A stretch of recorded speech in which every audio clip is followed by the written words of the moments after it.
YouTube family, what is up? You know who it is.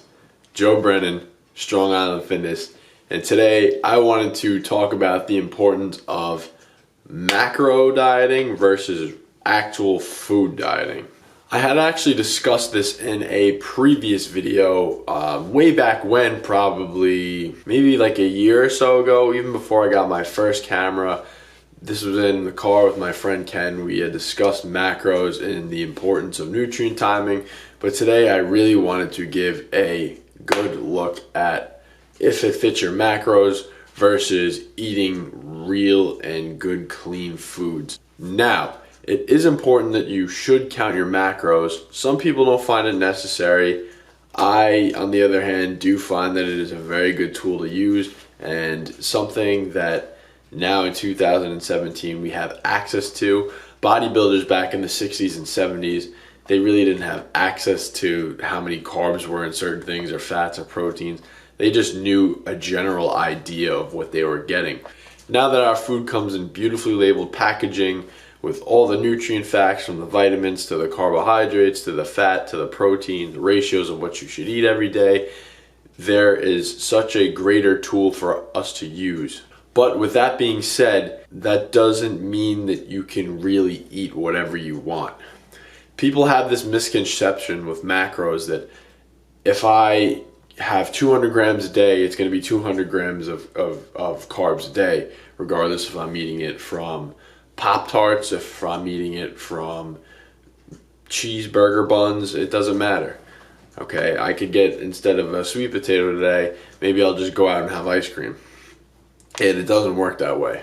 At the end of the day, you might be getting the same amount of calories. If you were getting 50 grams of carbs from ice cream versus you were getting 50 grams from sweet potato, yes, technically you are consuming the same amount of energy.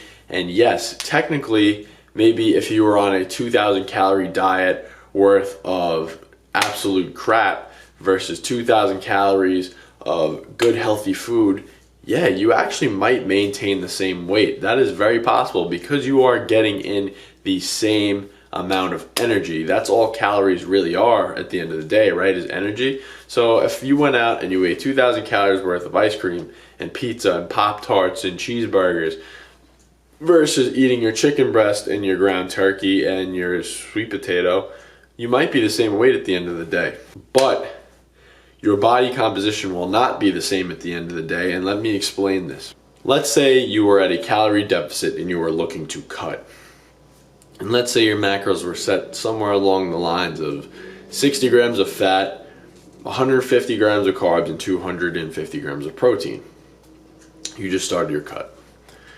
Okay, and now let's say you were a person that said, you know what, I really don't feel like getting carbs today.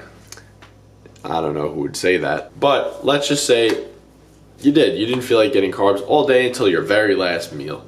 And that last meal that you're getting with all of your carbs is 150 grams of straight sugar. You just drank apple juice, completely all fructose and simple sugar. Throughout the day, you're not eating any type of carbohydrates. That includes your pre-workout, your post-workout. You're not fueling your workouts, so your energy is definitely going to suffer in the gym. You probably won't get as good of a workout as you would normally eating the 150 grams the right way.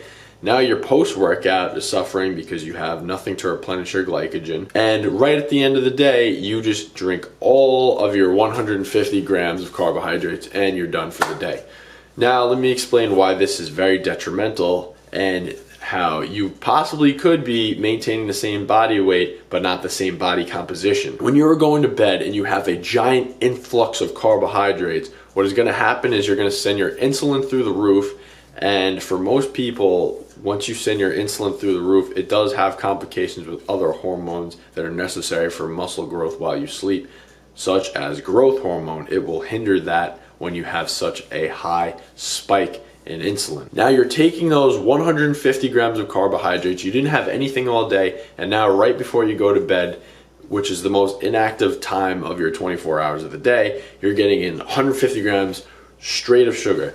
Now you're getting in all of that energy right before you're going to sleep. Your body is not going to utilize it. Your insulin is going to spike through the roof, and you're going to take all of that and pretty much just store it as fat. a little bit towards the glycogen that you lost throughout the day, but mainly it's going to be fat. Now, essentially what you're doing is you're starving your body of carbohydrates all day. That's going to say, where's the carbohydrates? I don't have any energy. You're going to burn through all your glycogen. You're going to probably burn through some fat, but a lot of times what is going to happen is you're going to sacrifice a lot of muscle doing it that way. And then equally as you're losing muscle, you're going to be gaining fat because you're taking in all of that energy right before you go to sleep when your body is not going to be utilizing it. So what do I mean by this? What I'm saying is that yes, you could be losing weight doing that, just as if you could be losing weight eating sweet potato and chicken and good quality foods the right way. But if you're just, like I said, taking in 150 grams of sugar right before you go to bed, still following the same macros as if you ate healthy, basically you are losing more muscle than you are gaining fat. So you are losing weight, but you're losing a lot more muscle than you are fat than if you were to do it the right way, where you should be losing more fat than muscle. Does that make sense? So that's just something I wanted to share with you guys. A lot of people have misconceptions when it comes to that. I actually discussed this with one of my friends. He had asked me, what should I eat? I'm in the restaurant business, and it's kind of tough on break. I don't really have much of a break. I get like 20 minutes or so, and I work long 10-hour shifts.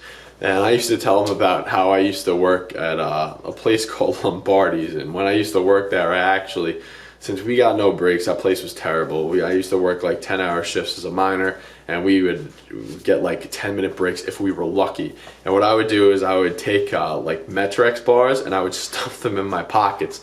And every couple hours I would kind of just run off into the bathroom and disappear for like 10 minutes and shove the Metrex bars down my face. And I would drink the tap water to just wash it down, which was disgusting. But at the time I was trying to gain weight and I really didn't care. And I told him, that might not be the best thing to do or the best food choice to make, but at the time I wanted to gain weight, so I had to eat all the time.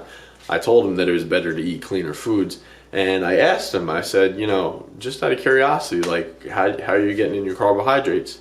And he goes, yeah, usually the personal pizzas that we have in my job, I try to get in like only a small one a day to fit my carbs.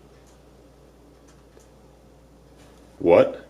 How do you expect to get a good physique eating pizza as your carbohydrates? You're getting in your carbohydrates as pizza, but you want abs. I don't know. A lot of people, I guess, want the quick way out and they want the easy way to diet. However, there is no easy way to diet. There are some people out there that are going to have amazing bodies regardless of what they eat. So they might preach, yeah, I eat pizza and burgers and this and that, but I count my macros. That's why I look like this. Which is false, because if they didn't count their macros and still ate pizza and burgers, they would still look like that unless they were eating like 50,000 calories a day. So it really wouldn't matter to them. That's all I have to share with you guys for today. I just wanted to put my take on macro dieting versus real food. I think it's very important that you do both, in my opinion. I think macros are a great tool that we have now in 2017. However, you need to be eating the right foods in order to take full advantage of that. If you liked the video, be sure to slam that subscribe button right up there. Thanks for watching, guys. Strong Island Fitness.